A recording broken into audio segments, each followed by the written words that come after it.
Join me in the prayer for illumination, if you would.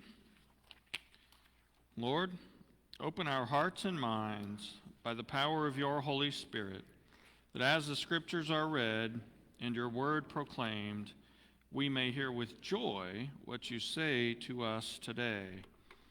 Amen. That comes out of Emmaus. Well, we use it in Emmaus anyway, but that reminds me. If anybody's interested in working the next Kairos, I can't. Not sure about Matt and Dave and Pete, but they're a little bit short on the team, so it'll be at the end of April-ish. You can talk to me, talk to Matt, talk to Steve Boster, Dr. Steve Boster, retired doctor here in town. If you'd be interested in that, it's an amazing ministry, so I would just lift that up to you.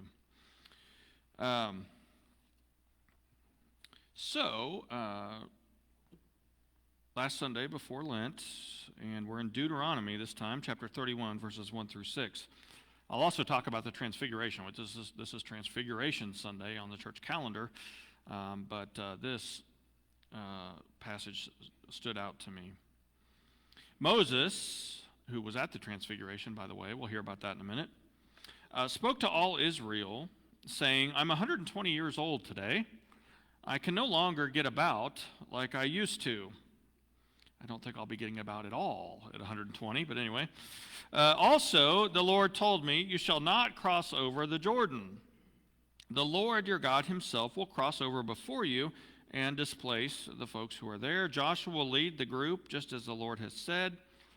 The Lord will do to them as he did to Sihon and Og, the kings of the Amorites, and to their land when he destroyed them. And again, this is because of idolatry, not just because he's smiting people. Anyway, the Lord will give them over to you, and you shall deal with them exactly as I've instructed you. Be strong and bold. Do not fear or be terrified of them, for the Lord your God goes with you, and he will not leave you or forsake you. This is the word of the Lord. Thanks be to God. Amen. So I'm finishing a book. I'm not quite finished with it, but I love to read about history, and this was one of the free books somewhere that I picked up amongst a huge pile of them that I have that I want to read. So I chose this one. It just kind of looked interesting the day or whatever, and so I'm almost through it. And it's about the steamboat Slocum. Steamboat Slocum. And here's a picture of the steamboat Laura will put up. Just leave that up for a little while. June 15th, 1904, this is a side-wheel steamboat, and it was taking a church group from St. Mark Lutheran Church, Brooklyn, New York, on their 17th annual outing up the East River to Locust Grove, Long Island. And the church all year raised money for this and did all kinds of promotion for this, and this was something that many looked forward to. As they're traveling up the East River, a glimpse of hell opened up. The steamboat caught fire beginning in the lamp room, but spread quickly. The old wood of the boat was often sealed with a mixture of turpentine to preserve the wood, which of course is an accelerant. And it kind of went up like a pile of dry leaves. The safety systems on the boat were badly neglected. They had fire hoses and pumps, but the fire hoses had been so neglected that when they went to use them, they crumbled and split, and they were of no use. They had life jackets, but the life jackets hadn't been inspected, next picture, Laura, since about 13 years before, if you can see on there. I think it's 1891, the last time it was checked. Those life jackets were made of cork, but cork over time disintegrates, and when cork disintegrates and turns into cork dust, it has the buoyancy of dirt. And so as people put these life jackets on and jumped into the water, they just sank because they're carrying 20-something extra pounds of just dead weight. The lifeboats, which they had, were tied down with wire to prevent them swinging as they went on the river and were inaccessible. In fact, people tried to get to them and cut their hands on the wire that was suspending the lifeboats, and the lifeboats were useless. After all of this, in the end, only 321 of the 1,358 passengers survived. And some of them badly injured, of course. And amidst this horrible and very sudden tragedy, the behavior of people varied widely. Some of them, like the pastor of the St. Mark Church, George Haas, even though he was badly burned, he continued to go and rescue and putting his own life very much in peril. Some boats and people from other boats or the shore went to help rescue folks, even though it was so hot that the water around the Slocum was boiling. The fire was so intensely hot. People went into that, had clothes burned off, hair burned off, skin burned to rescue folks very courageously. Others, however, weren't so courageous. They did unspeakable things they'd never normally do. They fought for position. They fought for life jackets. They stomped on their friends. They fought for access to floating objects, to access to other boats.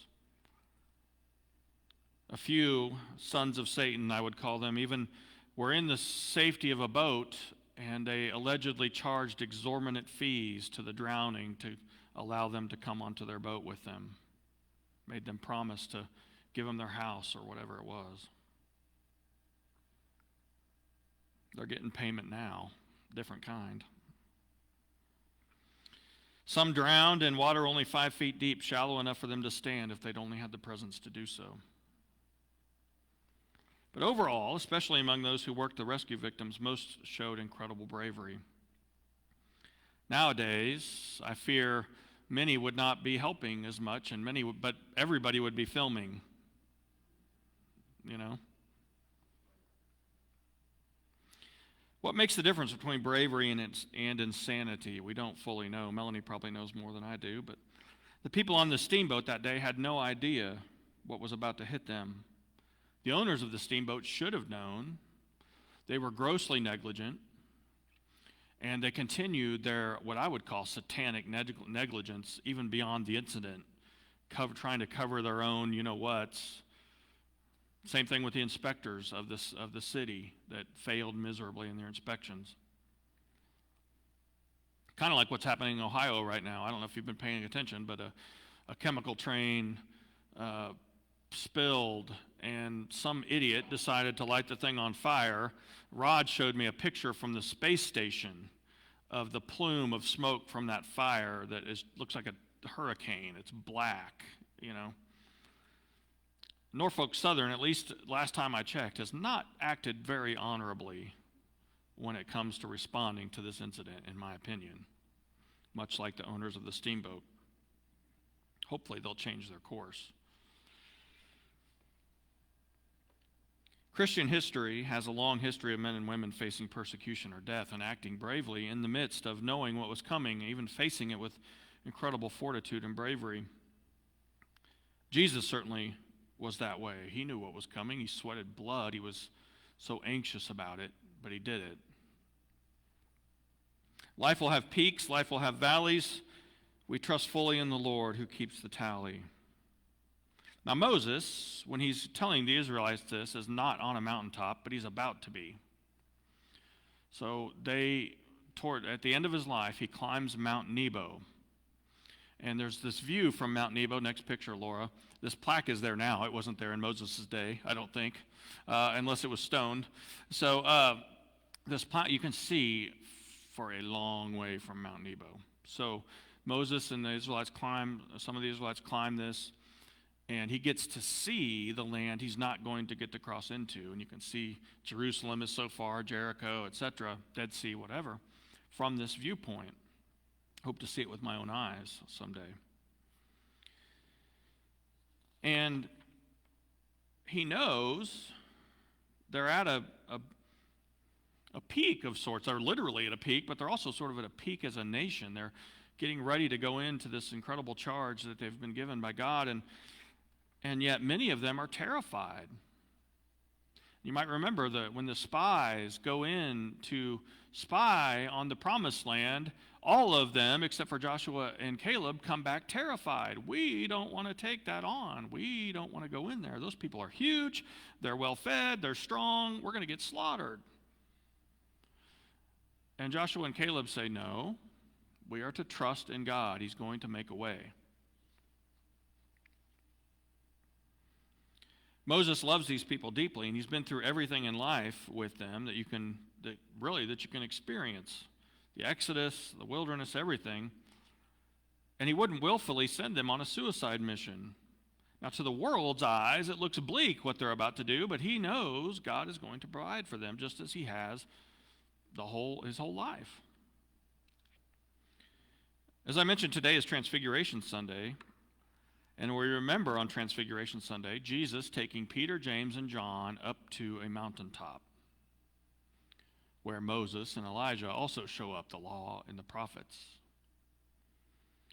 This is the reading of the Transfiguration from the book of Matthew, chapter 17. Jesus took Peter, James, and John, his brother, and he brought them to the top of a very high mountain. He was transformed in front of them. His face shone like the sun, and his clothes became as white as light. Many people have experiences with Jesus today or in our time relay something similar. Peter reacted to all of this by saying to Jesus, "Lord, it's good that we're here." I might translate it, "Man, this is awesome. If you want, I'll make 3 shrines or tents, one for you, one for Moses, one for Elijah, so we can keep this going." While he was still speaking, a bright cloud overshadowed them, and a voice from the cloud said, "This is my son, whom I dearly love. I'm very pleased with him. Listen to him." Very much what he said at his baptism. Hearing this, the disciples fell on their faces, filled with awe. You might even say a bit terrified. Jesus came to them and touched them and said, "Get up, don't be afraid." 2 things I kind of want to highlight. Many things could be said about this scripture and have been said, but 2 things that struck me as I was writing this and thinking about this and praying about this.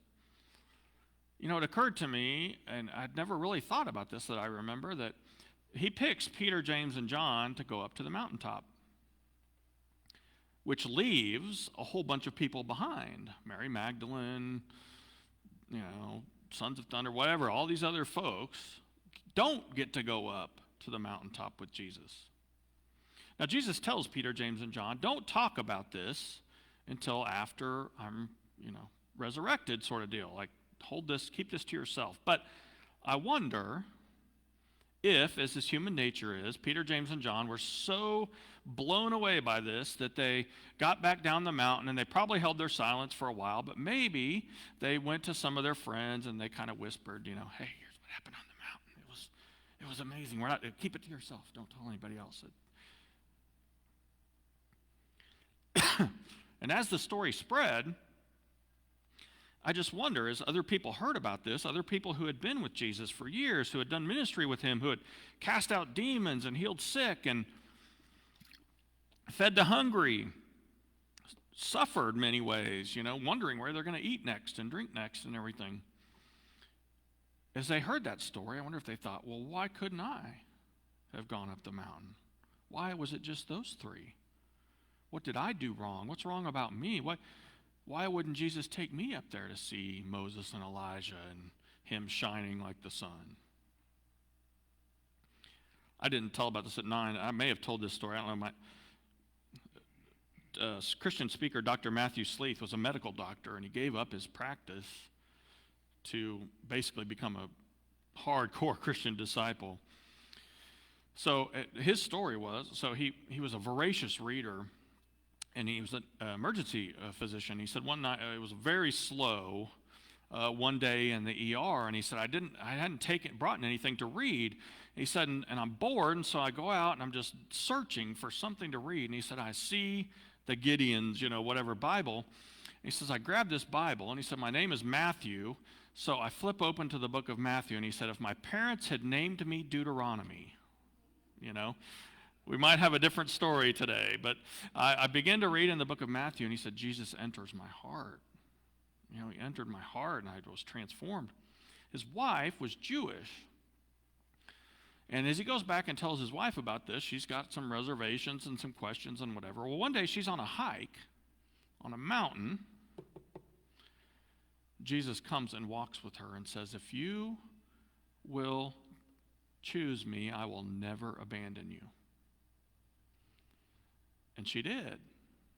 And Matthew, as he was telling this story, he says, Why couldn't it have been me? Why did she have to appear to him? Or why did he have to appear to her and not me? And he's kind of joking, but there's that, This week, the Asbury revival is happening, and part of me wants to be there, and part of me thinks, gosh, it'd be great to be there and be amidst all of this, the testimonies and all this stuff, but as Satan tries to shove in this envy or this jealousy or whatever, I just give thanks.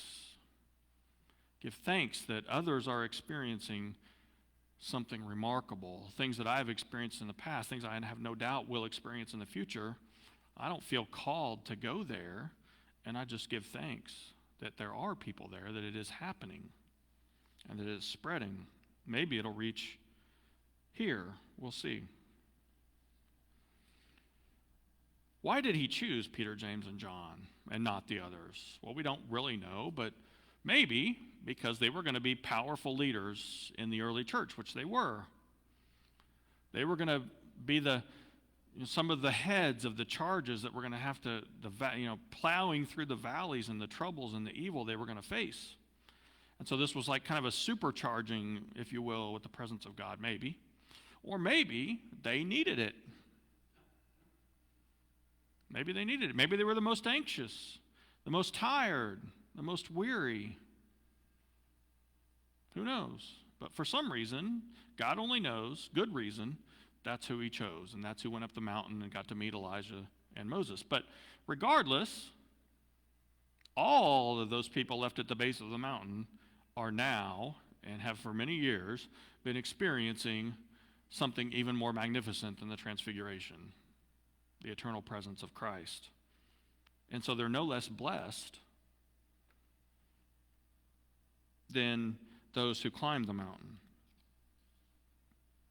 Second, notice what Jesus does. Much like Moses in this instance, in the instance in Deuteronomy,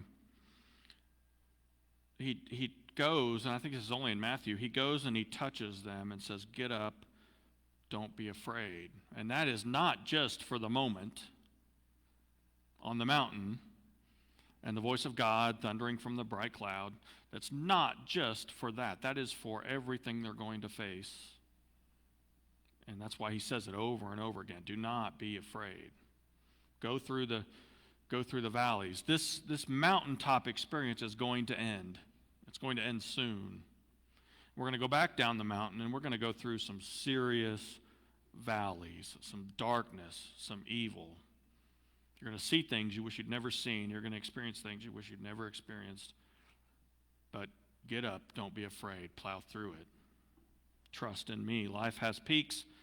Life will have valleys. Trust fully in the Lord. In me, he says. He's got the tally. He has the end in his hands as Lord. I mentioned in passing maybe a week or two or three ago the church father Polycarp. Don't know if I have known a few folks that have had at least a middle name Polycarp. Sorry, Ella, I should have named you, I guess, Ella Polycarp Noble, but I didn't. Melanie probably would not have allowed that anyway. But Polycarp is a church father who just showed remarkable courage. And you can read this, the brief account of it, in a widely available publication called The Martyrdom of Polycarp, written thousands of years ago. But this is the story. So Polycarp was the bishop of Smyrna. And Smyrna, located in what's now modern-day Turkey, near Izmir, is the city now. Breathtaking part of the world, close to the Aegean Sea, near the coast of the Aegean Sea, north of the Mediterranean. And Polycarp was bishop there in about 155 A.D., and church legend says that he was personally discipled by John. And so you might say this, that the degrees of separation between the Transfiguration and Polycarp were one, the Apostle John. Also, tradition has it that he was personally appointed to be bishop by some of the original disciples, maybe Paul, Luke, Peter, John, whatever. Anyway, Polycarp was full of grace and truth. He was a tremendous leader, and he wasn't afraid to confront evil. This reminds me of Luther. Anyway, he once called Marcion, who was an early heretic. You can read about Marcionism on the internet, but he called Marcion to his face the firstborn of Satan. So he didn't mince words. He was bold and courageous in confronting evil. As it was often the case, he wasn't very popular in popular culture of the time with the Roman Empire, especially the Jewish leadership. There was a festival of Caesar, and they had captured a number of Christians, and they had set them to fight the wild beasts. They were executing them via fights with the wild beasts. All the crowd were astonished at the noble conduct of the Christians, not something they were used to seeing from people who were fighting the beasts.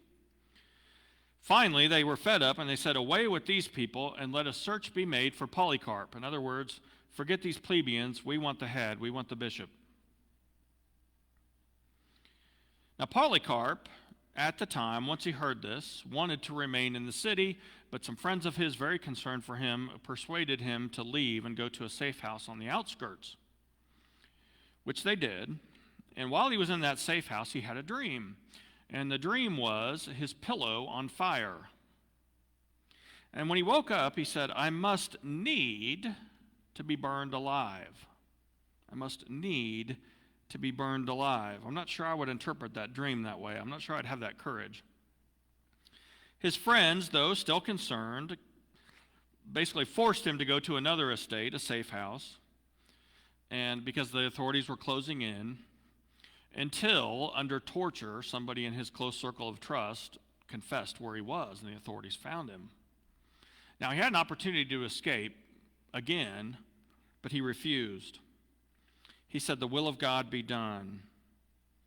Those arresting him at this safe house marveled at his age and wondered why there was such a fuss about such an old, nice man. And in fact, he asked them, "Before you take me away, might I pray an hour?" And they said, "Sure." And he did, and they were marveled at his prayers. And then he said, I don't want us to go on away on an empty stomach. And he had a feast prepared for those who were arresting him. And they ate and they drank all they wanted before they took him away. Then they put him on a donkey, sound familiar, and led him into the city. As he entered the city, there came a voice from heaven, "Be strong, Polycarp." Everyone present heard it, Christians and not, but nobody saw the speaker. The proconsul tried to convince him to just bow to Caesar and curse Christ, and you'll be released. Dude, it's going to take you 10 seconds. Just do it, and we'll let you go. We don't want to kill an 86-year-old man. Polycarp said, 86 years have I served him, and he hath done me no wrong. How can I blaspheme my king who saved me? Then the proconsul tried to get him to appeal to the people. Polycarp said, "We're taught to submit ourselves to the authorities and powers that are ordained by God as he sees fit. But I deem that this mob is not worthy that I should defend myself before them. You threaten with the fire that burns for an hour and then is quenched after a while. But you know not of the fire of the judgment to come and the fire of eternity reserved for the ungodly. Why do you keep delaying? Do what you're going to do." My translation. As he spoke, he was filled with courage and joy, and his countenance was full of grace. The proconsul and those who saw it were astonished.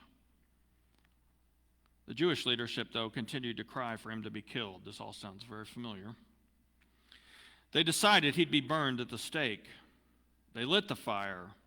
The fire took the shape of a vault, like a ship's sail flapping in the wind, and it made a wall around Polycarp and around his body, and the fire refused to touch his body.